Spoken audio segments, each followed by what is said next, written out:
Viewpoint on Sky News Live.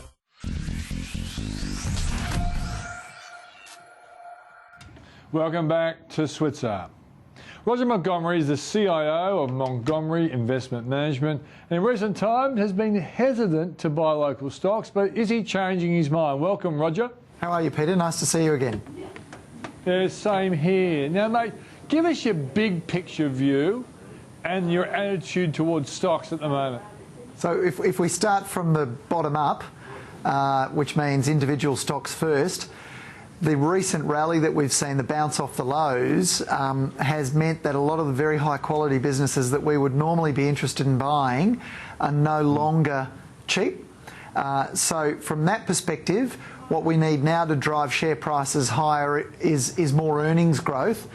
And now if we combine that view with the top-down view, because of what's going on in China and how rapidly things are slowing down there, and what we've described previously, Peter, as a banking crisis, which may make things even worse in China, it suggests to me that we're not going to get a lot of earnings growth out of companies in Australia, and that's going to put pressure on stocks.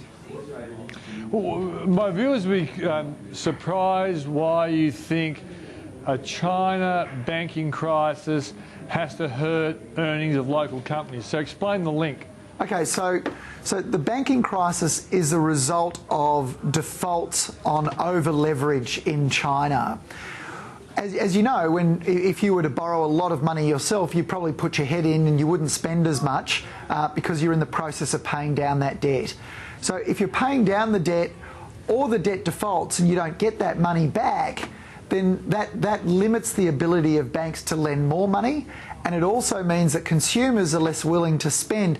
And that's important because, as you know, 70% of China's growth came from fixed asset investment, and China, the government is trying to rebalance the Chinese economy and move away from that dependency on spending on infrastructure and roads and so forth, and move towards a consumer-led economy. But when you have a stock market crash of 30 or 40%, a commercial real estate crash now of 50%, residential real estate prices are down 8%, they've got about 3 years of oversupply, it's unlikely that consumers are going to help the economy. So the banking crisis compounds that because the banks are more reluctant to lend money to consumers. And if they're not spending money and China isn't growing, well, guess what? Neither is Australia.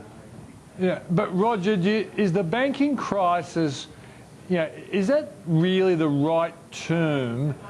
Because when you say a banking crisis, it makes you feel like it could lead to an international banking crisis. But the story you gave me then basically talked about a local banking crisis affecting Chinese consumption and therefore a knock-on effects to a country like Australia.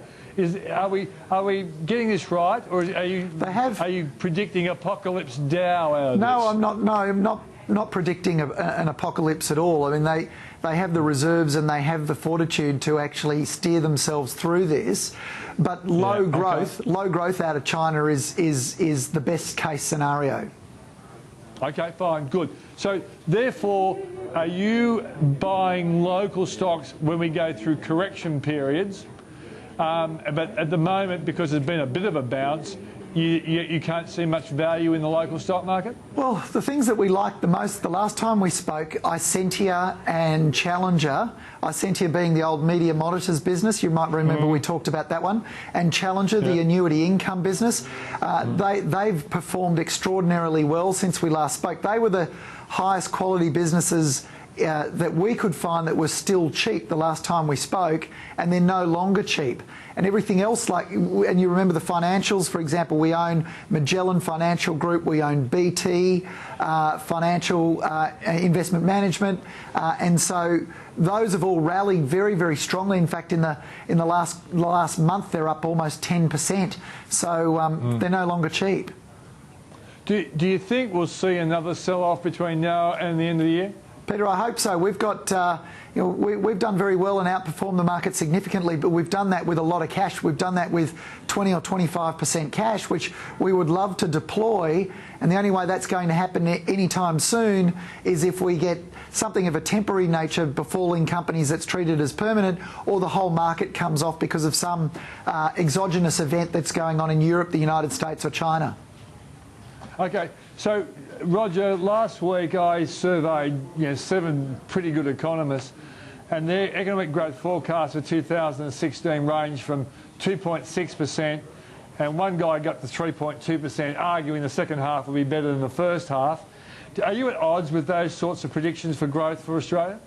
Yes, I don't think we're going to see that because we've still got a decline. And by the way, that they seem like very precise numbers. I'd be surprised if anyone gets them right. Having said that, think about the 3 major drivers in Australia. We've got the resource investment, which has fallen in a hole, a massive hole, and we've been talking about that for years. Never in Australia's history has the hole that is the size that we're seeing from that sector been filled by any other sector. Then we've got manufacturing, which is being hollowed out over the next 2 years. 50,000 people could lose their jobs in car manufacturing in Australia, in fact, just in the next 18 months. And as car manufacturing leaves Australia, that leaves us with construction. And we're seeing a boom in construction at the moment because of people buying apartments off the plan. But unfortunately, at precisely the time we're seeing record commencements, record approvals and record completions, population growth is starting to slow. And in Perth, for example, it's actually in reverse.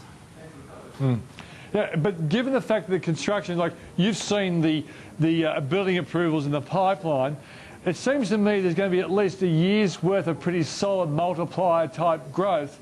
You're discounting that the others are going to be such negatives they'll work against the positives of construction? Well, I don't really care what it looks like between, but in the next 12 months, if we know that in 12 months' time it's going to start looking quite bleak. So getting the number right in the interim doesn't really matter if you know the outlook is bad. All that matters, Peter, is that you buy businesses with bright prospects and they're not in the blue chip sectors that everyone's been following. They're outside of that. But also your analysis leaves out any growth in education and tourism and hospitality, which could come from the low dollar. Have you factored that in as well? Well, it doesn't really impact companies like Challenger or Isentia, so they're the businesses that we saw that were good quality and cheap. There are businesses that will benefit from that, but they're already expensive. Okay, right. So you're investing overseas now in one of your funds.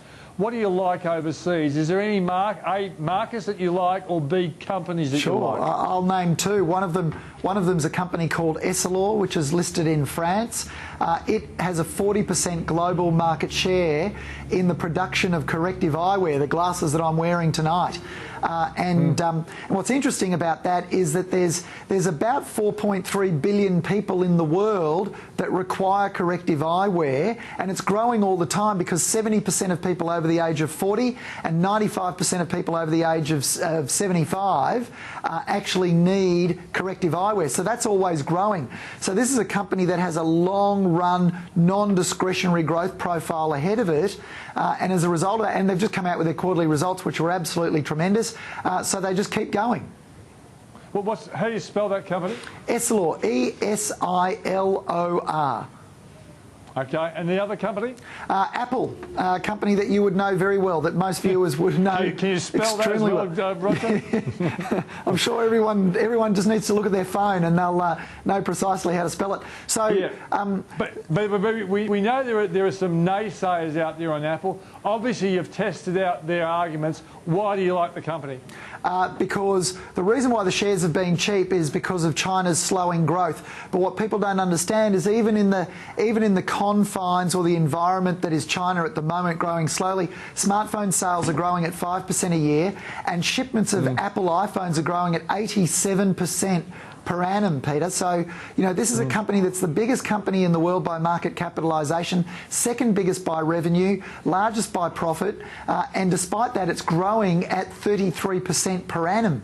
So it's still got a lot ahead of it, and you've got to remember a large part of the installed base of iPhone users haven't even upgraded. So only about 27% of all iPhone users have upgraded to the new iPhone 6. So there's more people going to upgrade, and Apple have just come out with a new plan plan where for, I think it's $32 a month or thereabouts, you buy an Apple iPhone, you pay $32 a month, and every year you can upgrade to the new phone and you just keep paying $32. So that's going to bring a lot of people to Apple. It's going to increase the rate of upgrading, and Apple takes control of all the old stock and they can do what they like with that.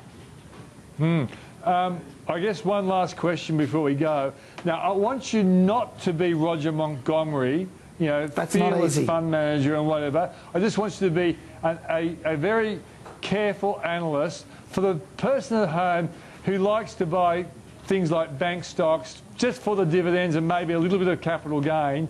Can you see any of our banks over the next 12 months having a little bit of capital gain on top of their 5 or 6% dividend? Maybe the Commonwealth Bank, Peter, but that would be the wrong way of approaching it. You know, people have been chasing yield for the last couple of years, and they've been chasing the banks, and this correction has wiped out 3 years of dividends for them. You've got to look for value, not dividends, and if you can find value, the dividends will come. But the CBA looks okay. Yeah, but also remember, Roger, some people bought CBA at 40, it went to 96. Sure, they lost, but they're still in front compared to term deposits. But Peter, there are also a lot of people buying them in January and February this year. Yeah, well, that's life in the fast lane, you know that. All right, Roger, thanks very much for joining us on the show. Okay, cheers, Peter. See you next time. All right, mate, fantastic. So that's the show for the night. Thanks for joining us. Of course, I'm off to Fleetwood Mac on Friday, and I'll probably be in a really groovy state of mind on Monday. Have a great weekend.